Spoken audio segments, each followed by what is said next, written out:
we're starting a little late here, and we have a finish in 45 minutes at 4:45.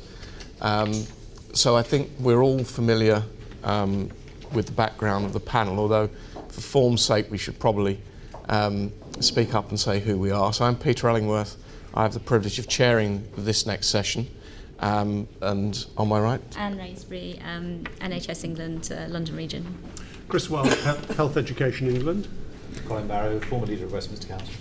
Tim Spicer, GP in Hammersmith and chair of the CCG there. Excellent. And if the guests would like to introduce themselves? Nikki Runnicles, Managing Director of Big White Wall. I'm Gail Finley. I'm Director of Health Improvement at the University of East London Institute for Health and Human Development. I'm Danielle Cohen. I'm Deputy CEO of Better Bankside Business Improvement District. Thank you, Danielle. I'm Donald Roy. I'm the Chair of Health Watch Oxford. Sam Meikle, Director of London Connect. Dee Cunniff, I'm the Policy Lead for the London Joint Working Group for Substance Use and Hepatitis C. And I'm Charles Gore, and I'm the CEO of the Hepatitis C Trust. Thank you. Okay, just a reminder, please make sure phones are off. And if anyone in the audience has a question, then we'll get you a microphone. Please, one of the things from the last session was we were perhaps a little quiet. We certainly weren't shy in bringing ideas forward, but please, if we can just be clear in our delivery. So perhaps to kick us off, and then I'll invite your suggestions here.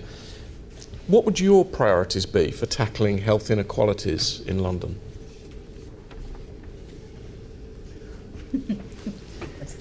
It's a huge question, but one I'm sure you're all more than well prepared to answer. Well, Gail, I'll you're come out with my pitch straight away, and that is to build, indeed as the title of this session is, to build healthier communities from the bottom up.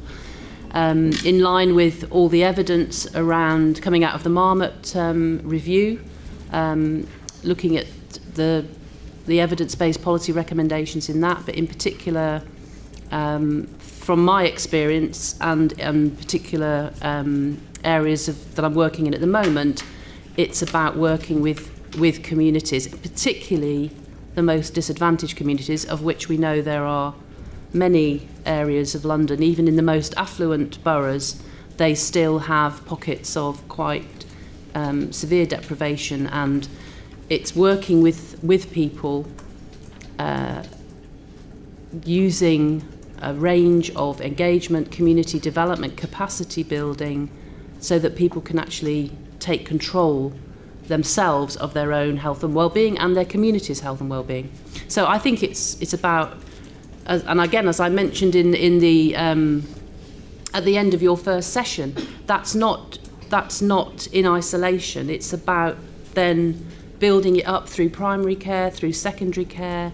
We've got one of the Well London programmes that I'm working on at the moment is actually based in primary care in Newham, in Stratford Village Surgery. We've brought primary care into our Hackney programme on Woodbury Down, and indeed I was in Liverpool yesterday talking to both primary, secondary care and the local authority about a model for, or framework for, working with both the community and people with multiple morbidities in that community at all levels to actually improve health outcomes. So I think it's about starting from the bottom up. Okay. I'd It's like interesting. I'd like to say that from my experience within hepatitis C and substance misuse, which is, I've worked for many years in that field, that you can see it's about integrated pathways, that there is so many breakdowns and so many barriers in the system for people who coming into treatment, and I'm sure it's in many other areas. My experience is within the area that I know of, and there are examples of when somebody has multi issues in relation to, say, hepatitis C, also has substance misuse problems, may also have some other mental health problems, may have physical health issues. Treatment needs to be and assessment needs to be available under one roof. and that doesn't very often happen. There's breakdowns, there's barriers from people who've been tested. There are, with hepatitis C, there's a lot of people being tested, but not many going into treatment because there's breakdowns in the process and the system. So it's about taming the system. That's one of the things I think is one of the major problems for health inequalities. So there's two elements to that, just to be clear, because it was a complex subject. It's the treatment under one roof, Yeah. but then it's trying to join up the consequent delivery of care beyond that. Yeah, that's right. Okay, just so I'm clear on that. Thank you. Yes. I think basically there's a global solution which though it exists, I think is outside the range, the practical range this afternoon. I'll just mention it because that is ultimately where Marmot and the others would take us, which is that if we had the same distribution of income in London as we had 40 years ago, almost certainly we would have much lower levels of deprivation. And to the extent that deprivation has driven a lot of the health inequalities, that would make them much less.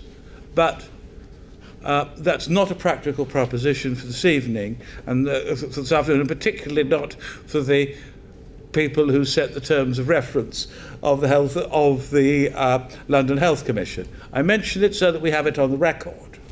In practice, though undoubtedly it's true that there's a strong relationship between deprivation, particularly income deprivation, but other kinds as well, and health inequalities. What is also, I think, true is that it's not the whole story.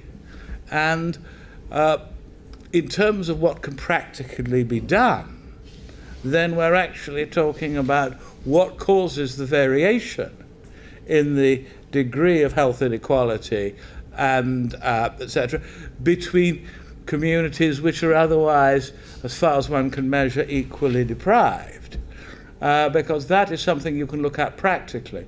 And to that extent, I, for example, would agree with Gail that there's an enormous amount you can actually do in terms of building up social capital and community development. We also actually, with good data, and increasingly the NHS does have good data, particularly now that we're going to keep having good census data on London, running the census data together with the public health data will tell us useful things about what works and what doesn't. And I just had one very simple example of what appears to be rather a successful thing in terms of public health. Roehampton, which I have a considerable interest in, happens to be something like the second most deprived ward in Wandsworth. Now, on that basis, given the relationship that you expect between deprivation and teenage pregnancy, you should have a much higher level of teenage pregnancy in Roehampton than you actually do. So clearly something has been going right there, and it will be very interesting to know what it was. Okay. Charles.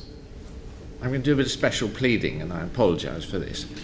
But a way of addressing inequalities is to put some focus on particular areas that disproportionately affect disadvantaged communities. And hepatitis C happens to be one of those. 50% of the people who are living with hepatitis C come from the bottom socioeconomic quintile, and 3/4 from the bottom two. And this includes also a considerable number of ethnic communities. And we have, for example, an opportunity now because of drug development to eliminate hepatitis C in the UK, and that's actually something that London could take a lead on. And it actually, what it requires more than anything else is leadership, because hepatitis C is also one of those areas that has the potential to benefit from the new structures in our NHS, and at the same time to also really fall into the gaps. Because it requires local authorities, it requires CCGs, the drugs are going to be commissioned centrally by specialist commissioning. And so it's not really particularly about money, it's much more about focus. Yeah. And clearly, you know, as a city, it might be a politically interesting thing to say we are going to commit to eliminate hepatitis C in this city as a sort of world leader. A great challenge. Okay. Vicky. Yeah, so I think one of the helpful things to look at in terms of health inequalities is people using mental health services or people with mental ill health in London who, more importantly, aren't accessing our current services. For many complex reasons, including stigma, but a lot of that is the way that our mental health services are currently set up. There was a lot of talk earlier on about people and not patients. So 75% of people with mild to moderate anxiety depression don't seek support for that. And we've talked a lot as well about the digital revolution and the way we live the rest of our lives in terms of banking online, shopping online, and self-managing, scanning when we go in the supermarket ourselves. And yet our health system is not catching up with the way Londoners live the rest of their lives. So what we find is when you provide an online community, a safe online space for people where they can go, connect with other people, not around a condition, but just around a goal they might be facing or an issue they might be facing, people get better. People have more control over their own well-being. You're not focusing purely on the illness. You're focusing on people's well-being as much as any mental health or mental illness diagnosis they might have. And then you can use that community of peers and self-management, which is possibly that tier that was talked about earlier on pre-primary care. You can use that and then feed through to online therapy. You can use that to feed through to offline mental health services and crisis management. These are services that are available 24/7 for people. It's interesting. So it's about encouraging people to take responsibility for themselves and act in the same way as they do in other parts of their life with the technologies that they're used to using in other parts of their life outside of health. Yeah, and take more control of their own mental health and well-being. And we've seen improved outcomes as a result of that. People get better. Yeah.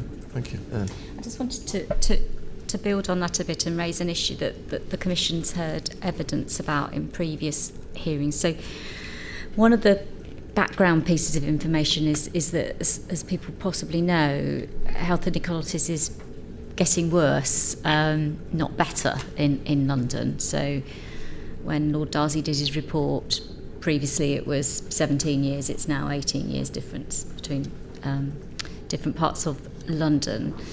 And one of the very distinctive things that we're starting to see is children and the effect of some of the health inequalities there, poverty, etc., but also lifestyle factors. So London has the dubious accolade of being the children obesity capital of Europe. And there'd be lots of people who would say, if we continue in that way, the burden of disease that those individuals will experience, they may well not live as long as their parents. So health inequalities is certainly to do with deprivation, but it's also to do with how people choose to use their lives. And since Michael Marmot's report, this has been intractable in London. It's gone the other way. So it was really getting thoughts about what could the Commission do, what could the Mayor do that might start to influence behaviours, and particularly thoughts about children. I think part of the problem actually is that the distinction between lifestyles and deprivation is an artificial one. In the real world, the problem is that deprived communities also tend, for example, to be food deserts. If you've got a situation where it's virtually impossible, whether you like it or not, to be able easily to get hold of fresh fruit and vegetables, which is certainly the case with some deprived communities I know, then under those circumstances, with the best will in the world, parents are not going to be able to deal with the obesity problem. If what you've got is one burger bar and the occasional place selling junk food, and you have no opportunity, unless you walk a mile or more, to get anything like fresh fruit and veg, it's hardly surprising that you're going to get children with obesity. And I mean, there's an interesting relationship that was done on states in the US, that by and large, the more unequal a state was in the US, the higher the level of obesity of children and of adults there. And I think that's a relationship. I think it's significant that I don't think, say, the Scandinavians or the Dutch, who are much more equal societies as we are, have got anything like the child obesity problem we have. Okay, thank you, John. Go.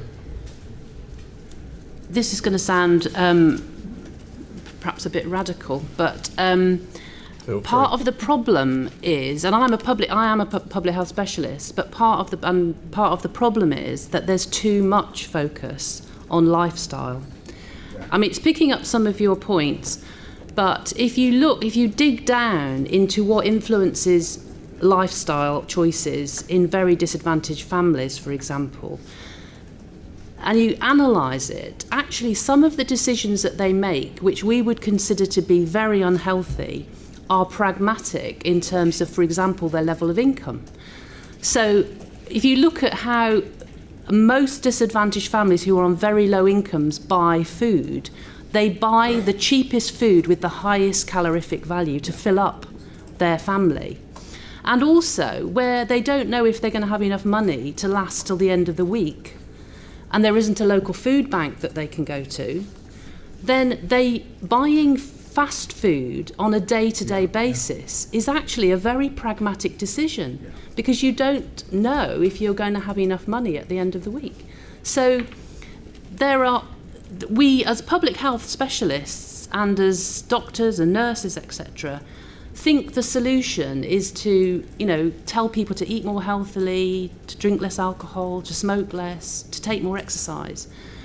Again, most of the evidence from survey work and research done with disadvantaged communities, they know what they should be doing, but actually their decision making is being influenced by a whole range of other factors. And those are the factors, I mean, again, it's the determinants of health that need to be addressed, or together with the lifestyle, but we've got the focus all wrong. We are focusing on behaviours, and we should be focusing on the reasons, the causes of those behaviours.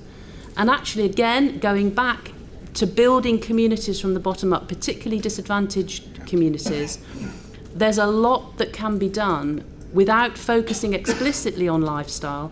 You can actually bring people to a point where they can manage better on low incomes, help get into volunteering, move on to employment, all the things, get their children to school on a daily basis. These are things that can be worked out with communities. These are the things that will really, they are foundations of good health that are not in place in disadvantaged communities. So I would say less focus on smoking, alcohol, healthy eating, physical activity as a behaviour, and look more about some of the underlying foundations of good health in communities that are facing health inequalities. And I'm sure, I'm talking particularly geographical communities, but it also applies to communities of interest, like people with particular health problems or particular social problems or mental health problems. It's these determinant factors.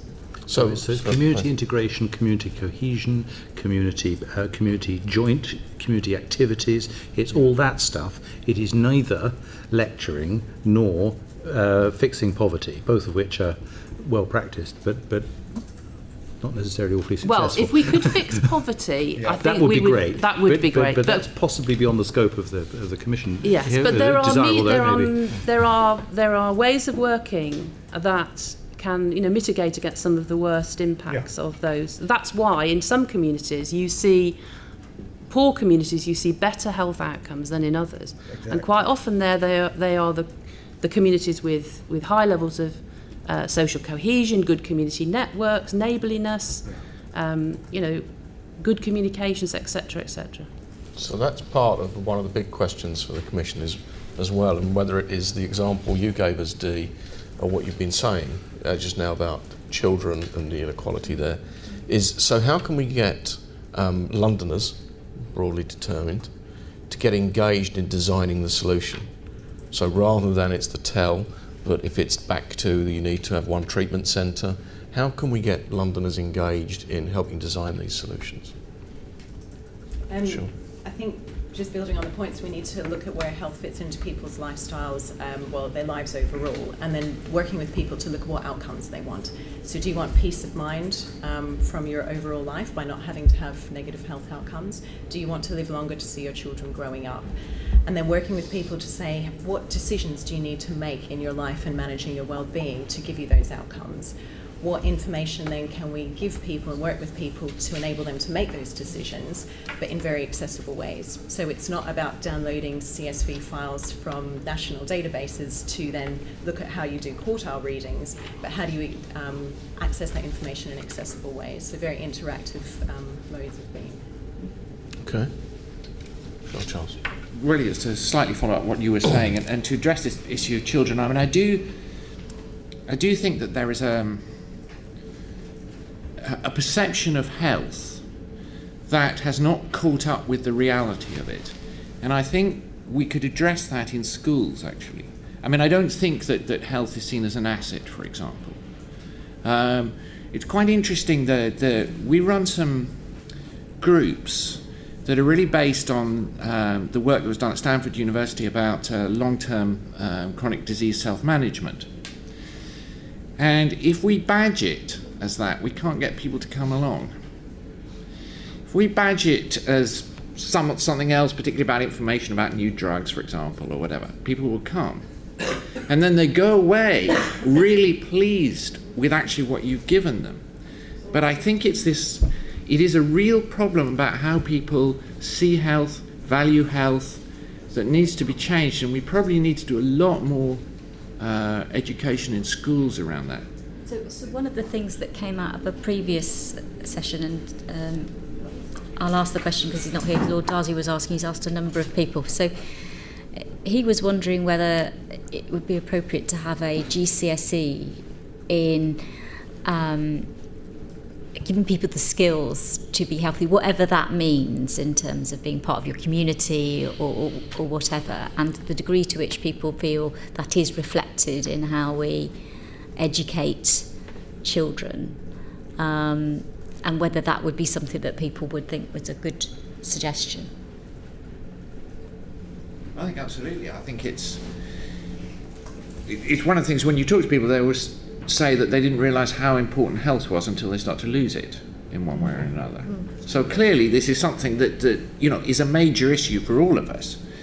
And if you're going to teach children about how to manage budgets, for example, financially, I don't see why you wouldn't teach them about health, do you?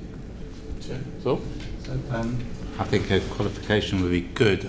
I'm not sure what kind of specialist school my kids go to, but I think it's computing and technology or something. But we don't have specialist health and care schools that actually say we're going to do a whole education, but also we're going to focus on health and care, understanding it and the skills about it.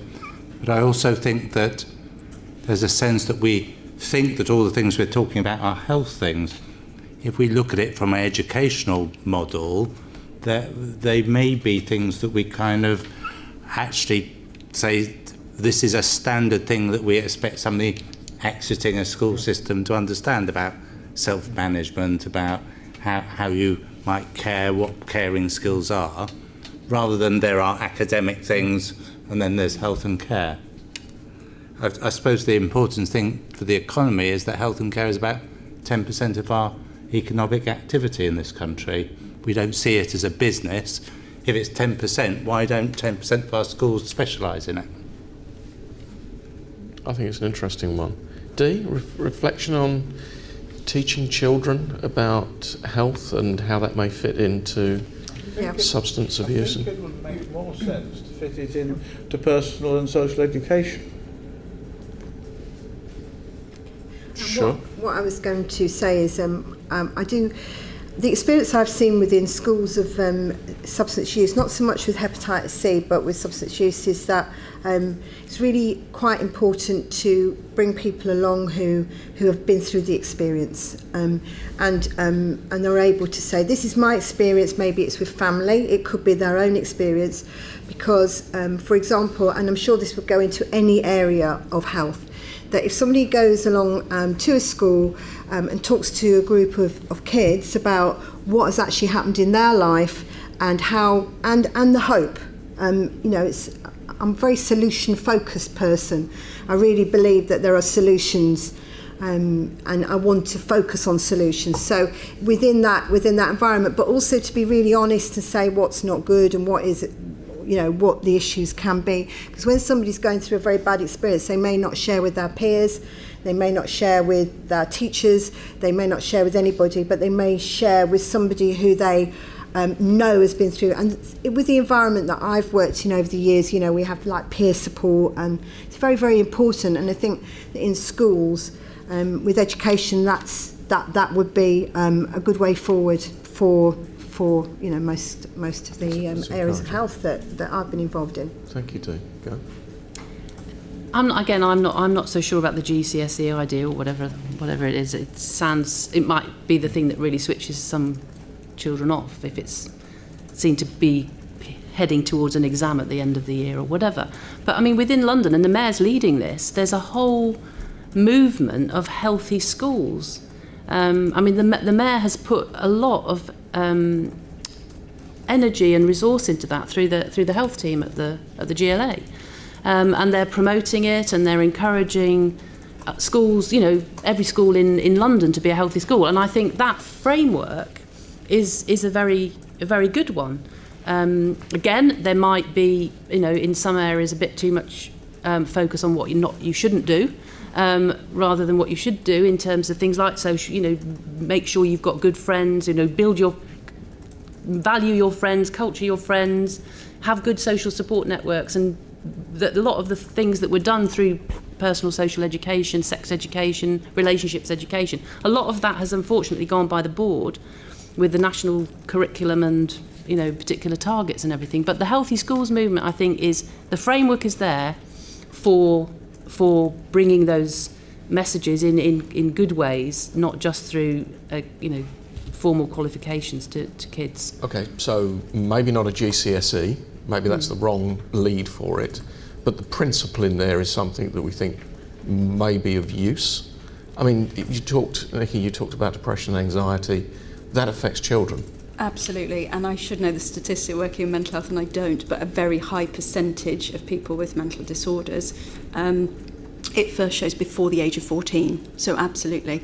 But it's not just about identifying mental illness in our children sooner, which there's a huge amount of evidence for and really good early intervention teams in the mental health system, but it's actually about more than that. It's about, I don't know much about the Healthy Schools programme, but I have no idea if that covers mindfulness, for example, or people's resilience and self-esteem, and all of those things are really, really important to be teaching our children so that they can lead healthy lives, make the right choices, and we just need to stop this separation between physical health and mental health. And there's so much talk about parity of esteem, but I'm afraid a lot of the policy that's coming out at the moment just doesn't seem to be backing up that concept of parity of esteem. But in our children, I'm using a mindfulness book with my 7 and 9-year-old. great stuff. Okay, thank you. We have a question from the audience. Just a quick question on there, obviously, because over 1,000 schools in London have signed up, and actually Healthy Schools is not about food. Healthy Schools is all about anti-bullying, being a safe school. It's looking at the three-dimensional work around what the health team has done. We absolutely take your point. This is not just about food served on the plate. A healthy school is a school where children feel confident, where people feel empowered.